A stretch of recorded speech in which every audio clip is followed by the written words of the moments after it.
Ahead on Newscenter 10.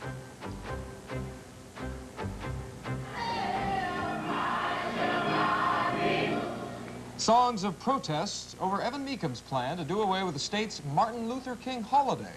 We'll have a report. Also, in a matter of hours, they will start breaking down the midway at the Arizona State Fair. We'll find out why attendance has been lower this year. All that's coming up. Now, in the morning, when I invite you to call KTAR, I'm inviting you over to my place for some interesting conversation. Same with Preston Westmoreland in the afternoon, all the rest of the KTAR people you talk with. We really care about what you have to say.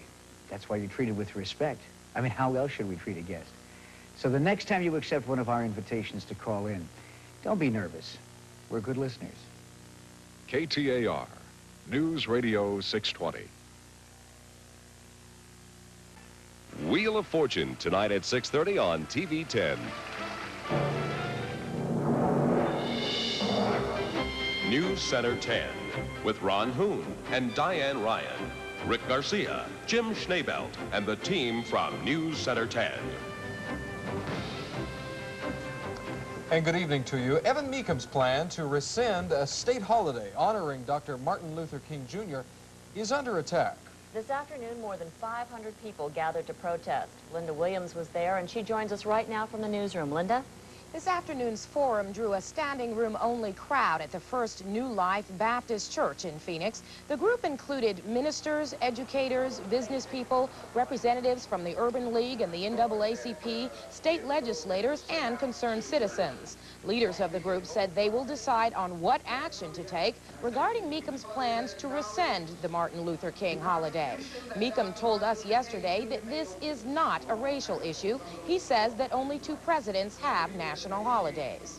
I don't think anybody, including Martin Luther King, qualifies. The legislature agreed with that. Governor Babbitt chose to make it a political thing by doing it by executive order. The way to settle it is just rescind that order. We knew that with a new governor, a new administration, that there would be changes, but we did not know that he was going to take us back 360 degrees. There were more than a dozen speakers at today's forum, which just wrapped up a few minutes ago.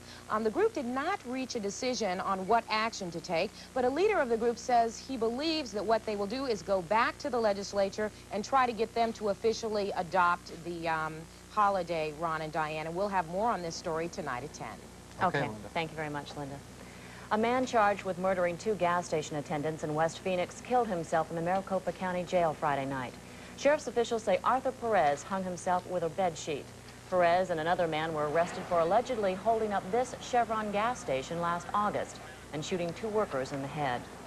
The Phoenix Police Department today became the largest police force in the country to receive accreditation.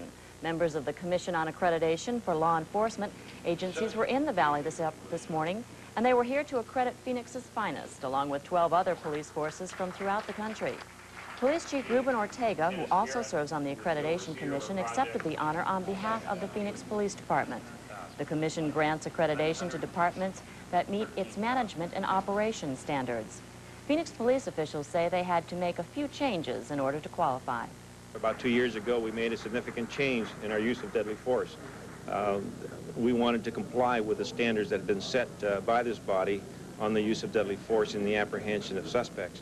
We also changed our procedures and policies in recruitment to assure a fair recruitment of all people, specifically minorities. Phoenix is now one of 42 cities with an accredited police department.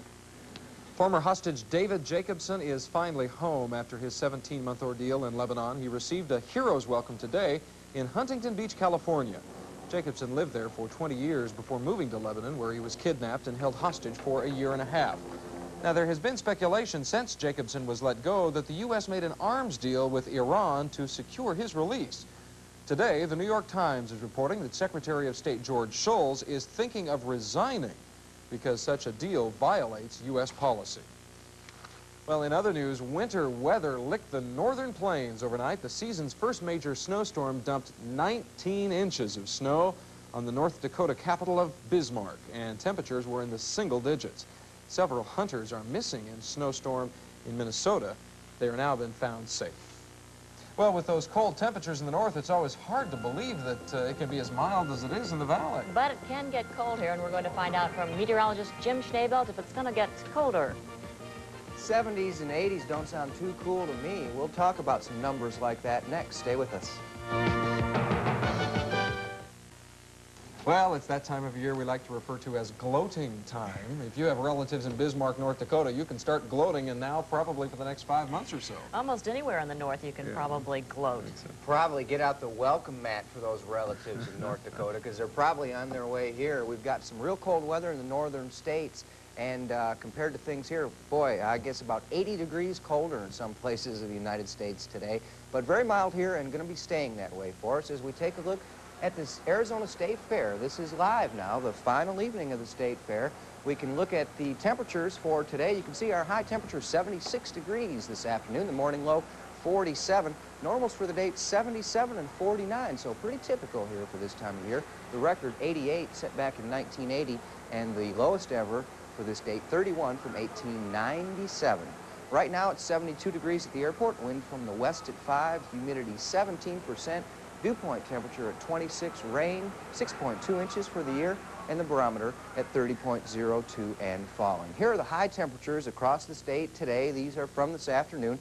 Mainly the mid-70s in the desert, 72 at Lake Havasu City, 60 degrees at Prescott today, 64 at Payson, 52 at Flagstaff, and only 46 at the Grand Canyon, 49 at Winslow.